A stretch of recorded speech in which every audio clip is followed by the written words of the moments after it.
before you get here. Again, with David Horan, the principal here, we note that your motto, quo non ascendum, I believe, to what heights can I not rise? And that basically puts things in perspective for our guest speaker. To what heights? And she's really up amongst the clouds. Dr. Carika Weldon is a Bermudian biochemist. She was valedictorian of Warwick Academy's class of 2008, won the 2008 Bank of Bermuda Foundation Sir Henry Tucker undergraduate scholarship. She received her Bachelor of Science honors degree in medical biochemistry from the University of Leicester in 2011. She was then awarded the 2011 Sir Arthur Dudley Sperling Butterfield Postgraduate Scholarship to complete her Doctor of Philosophy in Biochemistry, also at the University of Leicester in 2015. We note this before calling our guest speaker to the podium in appreciation of the investment Bermuda made into her education. Dr. Weldon founded the Bermuda Principals, not Principals, Foundation, BPF, in 2016 to make a worthwhile contribution to Bermuda society in both the education and science tourism sector. The BPF was able to host 4 successful science schools tours and annual international science conferences between 2016 and 2020, hosting over 300 international scientists. I want Dr. Weldon to outline this journey, and we know about the lab and what have we, the formation. I know she has other announcements later, so we won't go way into that, but Dr. Carika Weldon.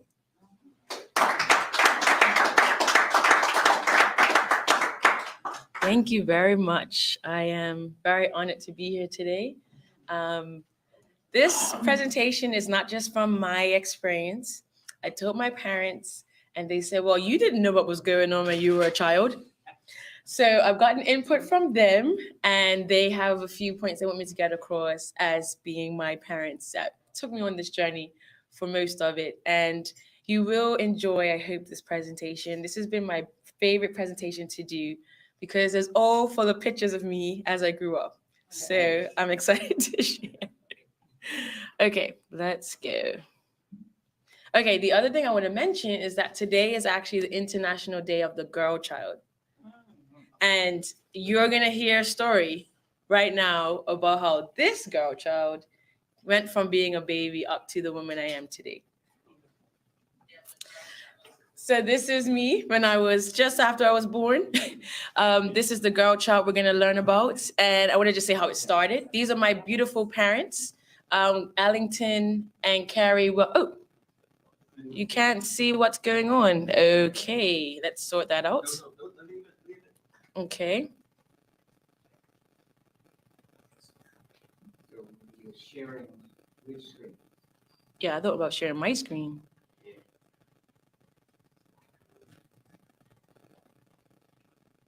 They will have to take your word for it. We will see it. Some technical difficulties for those on the Zoom. Are they still with us? I believe so. Okay. Should I go back or no? Yes. Okay. So, yes, international. Oh, it's because yours said was stuck. Okay, there we go.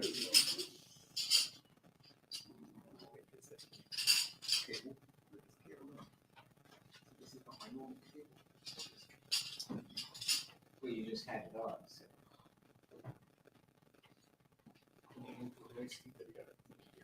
Yeah, would it be better if it's resting on the You table? hold it just like that and don't move it, even if your arm cracks. Oh my God. Yeah. Yeah, so there it doesn't move.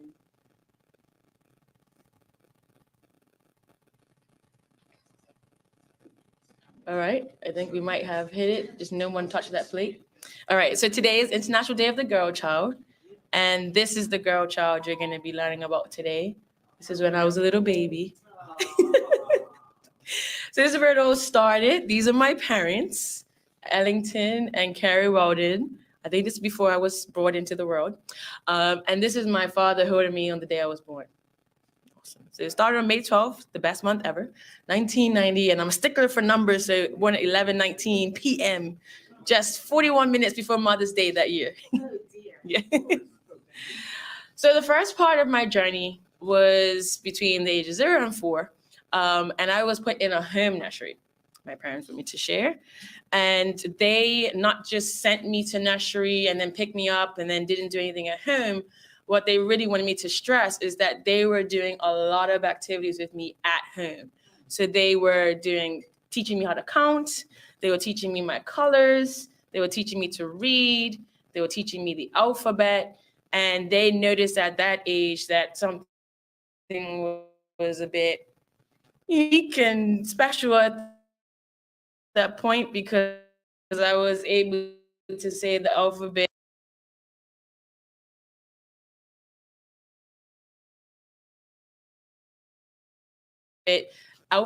as fluently backwards as I was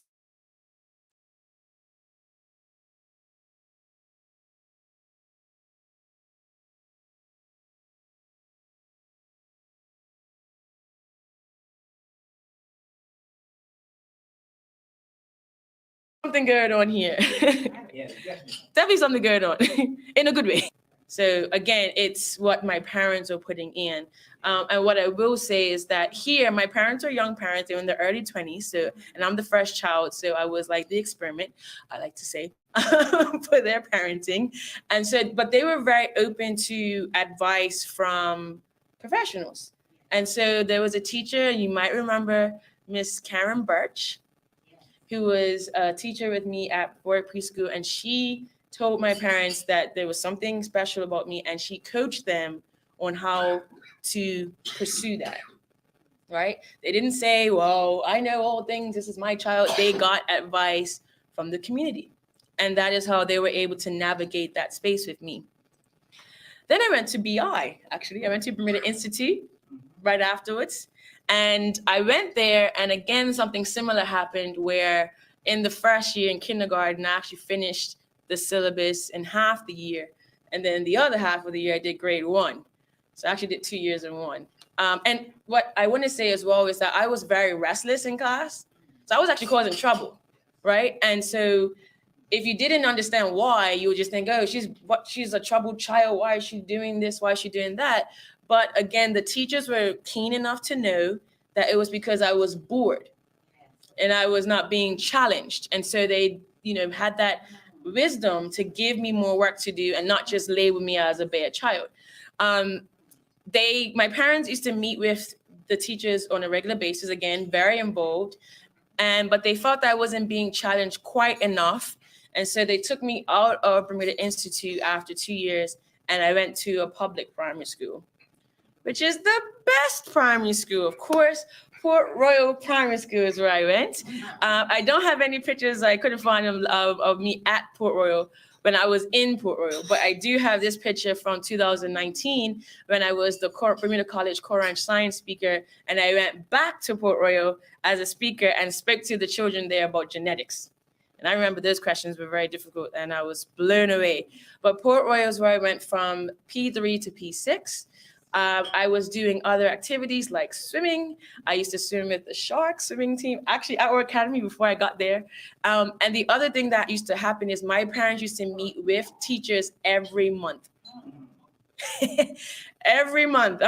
I read that. I said, that was a lot of meetings, but they knew they had to be on top because they wanted me to not be distracted or not be challenged. Again, throughout my whole primary school life, I was going up to the year above me for math, and then I was staying for everything else. Then I went to Work Academy.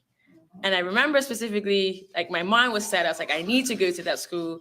And I did the test, and I got the entrance scholarship as well. So my dream had come true when I got into Work Academy. These are some pictures from my time at Work Academy in different years. I give a little shout out to class of 2008. I am embarrassing some of them, but they will be okay with these pictures. But at Work Academy, I think the main goal, again, is that my parents did not let up. They didn't just say, oh yeah, we're sending you to a private school. Now we can take our foot off the gas. They were still on top of the teachers. When I was there, I got into a lot of different extracurriculars. I was, and I think my next picture might speak to this. This is in my graduating, the booklet when we graduate. So you can see all the extracurriculars, the community achievements. My parents put me in every and anything. I am a violinist. I'm classically trained, and I learned that whilst I was at Work Academy, and I was head of the orchestra. As I was at Work Academy, I played for the tennis team, the netball team, track and field. I was all around, and they just made me make sure I was very, very busy. I was also head girl and house captain of the best team, which is Morgan, Morgan House. And I was also the peer mediator for the sixth form. So I wasn't just taught by my parents to just be academic, but to also be obviously athletic, and then also to be just a personable person. Right? I don't know if you remember, Mr. Horn, but 2008 was a tough year for Work Academy because we lost 2 students within a 6-week span. I was in the sixth form at that time, and it was difficult because the first student was, I think, 2 years below me. He was in, what's that year now? I think year 11. Yeah, Dakari Talk, he was in year 11. He had a brain aneurysm. From a PE class, if I remember correctly, and was flown away. So that was very traumatic. And then literally 6 weeks later, we lost Miguel Franco. He was in a bike accident. And it was difficult, right? But these are parts of the journey, right? And it made, that was in the year I was applying for scholarships, applying to go to university, and it just let me know that time is of the essence. You can't, you don't just have your whole life ahead of you, even if you're in school. Right. But my time at Work Academy, as was stated, I was the valedictorian of the class, as you can see in the picture. And I left knowing that I had a really good foundation. And it wasn't because I was in private school. It was because my parents made sure that I got a good education. Not just because you go to private school means you're fine, and because you go to public doesn't mean you're not fine. It's really about a partnership between parents and the teachers. Okay, then this is where it got interesting, because then I left Bermuda because we don't have a university yet. And I went to England. I wanted to go to England. I had no desire to go anywhere else. And I remember, oh God, let me tell this story. I remember everyone expected me to get into Oxford at this time because I wanted to go to Oxford. That was my dream. I wanted to be a doctor, a pediatrician, as you probably may have saw here, future ambitions. I would like to be a successful pediatrician and have an impact on the lives of others. That was the plan, to get into Oxford and be that pediatrician. I applied to Oxford. You have to apply by October 15th every year for medicine in the UK through UCAS. And I heard back in a matter of a few weeks that I didn't even get an interview. My life was shattered. I was like, what is going on? I was predicted to get 44 points out of 45 for IB. So I was like, well, what else do they want from me? I had all these extracurriculars. And I remember going to Miss McCorkle's office and crying my eyes out and basically saying, it's done. I think I'm finished. I can't do this anymore. She, comforted me and said, it's not the end. There are other universities. I had applied to 3 other medical schools. And she pulled out this, I remember distinctly, it was a big bookcase. She pulled out this big book of universities. It was just a huge book of all universities in the world. And then she opened it to this page and was like, apply here. And I was like, oh, okay. It was the University of Leicester. And that's because Erin Vickers, who was in my year, who's a successful lawyer now, she had already applied there for law and got in. And we were kind of like neck and neck at top of the class. So she was like, apply there as a backup. At least you have that cushion. And then, you're going to get into the other medical schools. Well, we kind of know how the story went now, right? I didn't get into any of those medical schools. And I actually applied to the UK, Canada, and the US for universities. My mom made sure I applied to 12 universities, yes, to make sure I had backup plans. I got into all of the ones in Canada. I got into my second year at, I think it was Northwestern or Western. And I got into McGill, which is where my pediatrician went and was like, you need to go there. I got into Pennsylvania in the US, which is a, top university, but I didn't want to go there. I wanted to go to England. So I ended up at the University of Leicester. That was the only university I got into. And I did medical biochemistry. I actually went with my cousin, who is in the red in the second picture. She is now Dr. Jordan Bascom. We both went wanting to be doctors. She wanted to be, I believe at the time she wanted to be a dermatologist. She is now doing her residency in New York. And so we're both success stories, went at the same time, did the same undergraduate course. And then you see me there with my science-y, attire. But that undergraduate was really a big learning lesson for me, because it was my first time outside of Bermuda, which I think is very, very crucial. My view of the world changed. I think Bermudians, we are very entitled sometimes. We think we're the best thing since sliced bread. And when I went away, I realized, we might not be. We're just part of this big world. And it really opened my eyes into what could be and what I could do. And that's where I was first exposed to research. Prior to this, I had no plans at all to be a researcher. I didn't even know it existed. Didn't know. Only when I was doing my degree is when I found out about that. Then I went in the same university and did my PhD. The picture in the yellow is actually when I was in France. My supervisor sent me to France for 7 weeks. I did not speak French. I still do not speak French.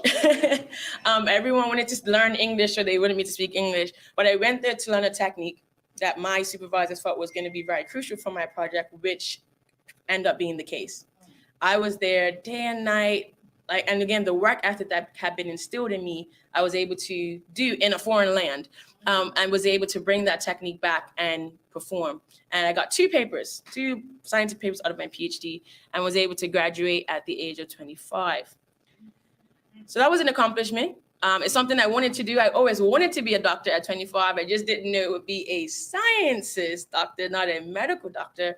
But, ultimately God has his plan. And sometimes we think it's going left, but actually it's going right. We think it's, this is not working, but actually we're going the right way. So that was like my big lesson from that. Then I finished, I remember towards the end of my PhD, everyone kept asking, what are you going to do? What are you going to do? What are you going to do? And I was like, I don't know. I have no idea. But what ended up happening is I defended my PhD on September 7th. I remember it was a Monday, 2015. And by December 7th, I was starting as a full-time lecturer at De Montfort University. So within 3 months, I was the youngest lecturer that they have ever hired. I kept being mistaken as a student. I actually would show up at the lecture and the students would be like, well, where's the lecture? I'm like, I'm here. But this was the first part of me giving back, I felt. I had a bit of imposter syndrome for a while, because I was just like, am I really like the teacher here? But I've been into it, and you can see the first picture is me actually with some of my students, my research students. And this is when I decided to form the Bermuda Principles Foundation.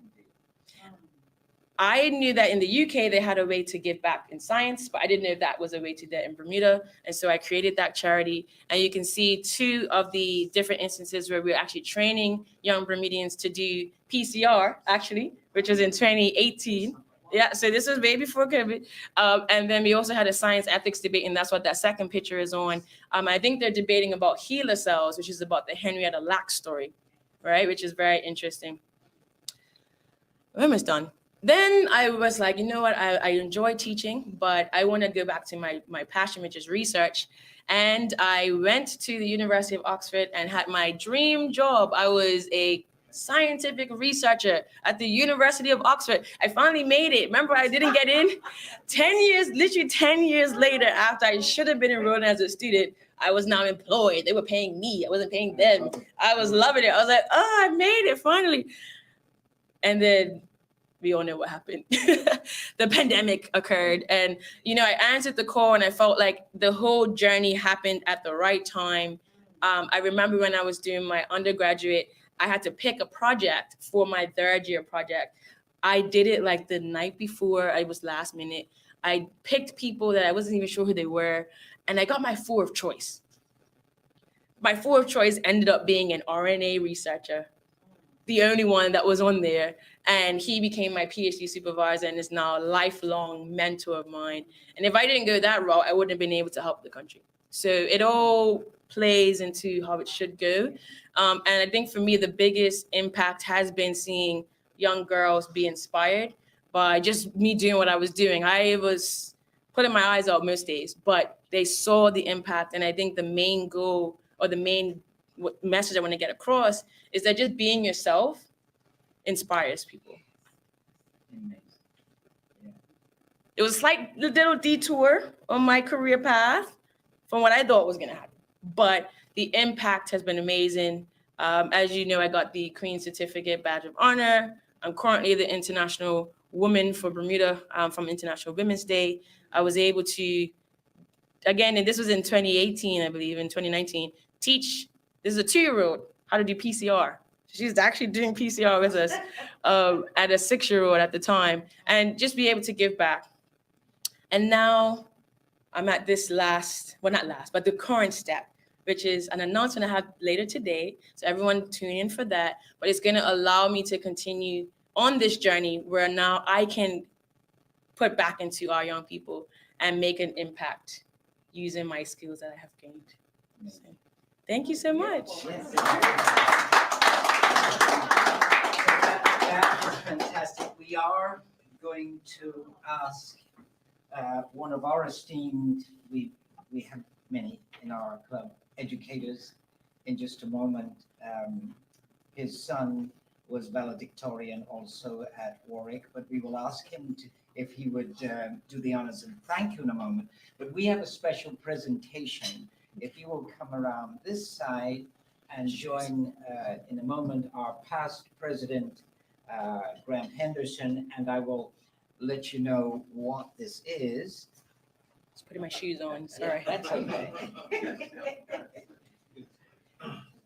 So, in recognition of Dr. Carika Weldon's commitment and contribution, even at this early young age, to our community, we would like to bestow on her a Paul Harris Fellow. Now, the Paul Harris Fellowship is named for Paul Harris, who is founded Rotary over 100 years ago. The fellowship was established in his honor to express appreciation and recognition for contributions to the Rotary Foundation. The Rotary Foundation supports the efforts of Rotary International to achieve world understanding and peace through international humanitarian, educational, cultural exchange program. It is supported solely by voluntary contributions from Rotarians and friends of the foundation who share in its vision of a better world. A bit more. Our club receives recognition points for its donation to the foundation, which it can cash in to honor someone as a Paul Harris Fellow. Our Rotary Club has a tradition of awarding the Paul Harris Fellow designation to a person who has demonstrated exemplary service to the community. And Dr. Weldon's service during the height of the COVID pandemic exemplifies these very attributes. Today, we have the honor and pleasure of recognizing Dr. Weldon as she becomes a Paul Harris Fellow. She has set an example of the Rotary motto of service above self. And one last bit, you join a really amazing lot of people by accepting a pin that we're going to give you today and a certificate a bit later.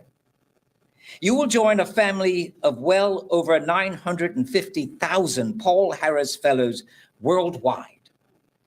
Beside members of our Rotary Club, and most recently Dame Flora Duffy, you stand with notables such as Nelson Mandela, Kofi Annan, Mother Teresa, and now, he was Prince Charles, but now King Charles III, Indira Gandhi, Luciano Pavarotti, King Hussein of Jordan, and Pope John Paul II. So we ask our past president, Graham Henderson, if he would present you with the Paul Harris pin, and I said the certificate to come that we will ask you to keep, and then one of our most notable Rotary pens that you can use when you sign those big checks. I'd ask also, as we look at that, we'd like to get a few shots for our and your file that we will send you. So our newest Paul Harris Fellow, Dr. Carika Weldon. I'd ask now if Mr. Brock could come and thank our guest speaker. And as you've been on your heels, if you want, you can be seated while we get the